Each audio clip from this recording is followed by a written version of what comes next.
How's it going, man? Feeling good? Yeah, feeling good, man. It's been a while since we've seen you. Talk us kind of through the, what it feels like to be finally getting back in there. About 10 months now after you were last in there.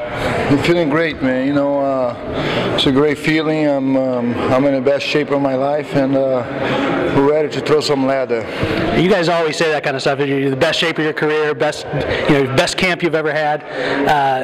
Talk us through the injury that you had and what it was like having to kind of rebound from that. Well, when you say you guys, you got to go back and look at my interviews. I say that a few times. I say that for John's fight, and I wasn't in very good shape for that fight. I didn't say that in my last fight.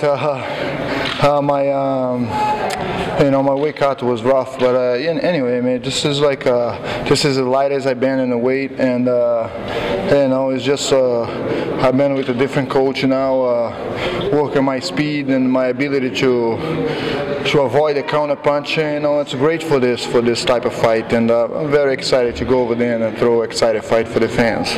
Other than like the weight issues that you mentioned, are there things that you take out of the Jones fight and the Davis fight that you apply now, 10 months after the fact, going into this fight?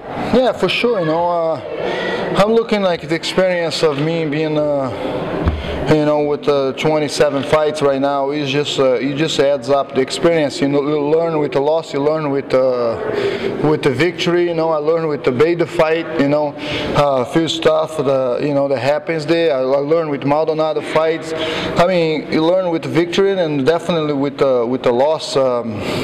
Camp with Phil Davis was great camp. And I throw everything away in the last week. So it's just a learning experience every time, and every time I step in the octagon, I'll be 100%. Let's talk a little bit about the matchup with St. Preux. Were there any particular fights that you were able to watch that were beneficial just to help your strategy?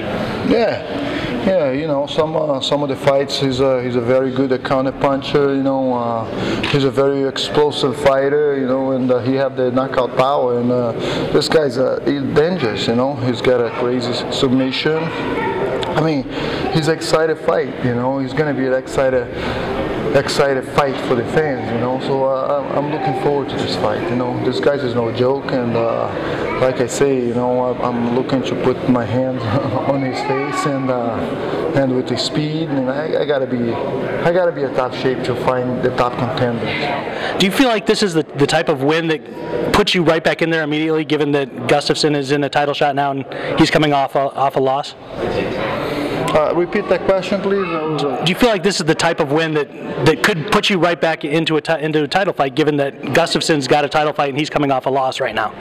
Yeah, I don't. This is not my job to do it, man. I don't want to be here and say what they should do or not. They are obviously doing a great job running the company, and they put me in face with the champion after this fight. First, I got to look forward to this fight and. Looking great, and walk out of the octagon with the victory, with a great victory, and I see what I know they're gonna watch me, and they're gonna want me to put you with the champion. Do you give any thought to him fighting kind of in his backyard, in his home state, in his home area? Does that bother you at all? Does that anything you think about leading up to the fight? This is like it's always great to fight with the crowd behind you, but this is as a professional, you have to deal with the situation. You have to deal with the situation. The fans, the MMA fans, is great. I fought John Jones over there in Baltimore in his backyard, and when I walk out of the octagon, the credit that people give me and the support they give me is great, man. I was telling early, I don't have too much fans. I don't have 2 million fans on Twitter, but the 90,000 I have, they are very supportive for me.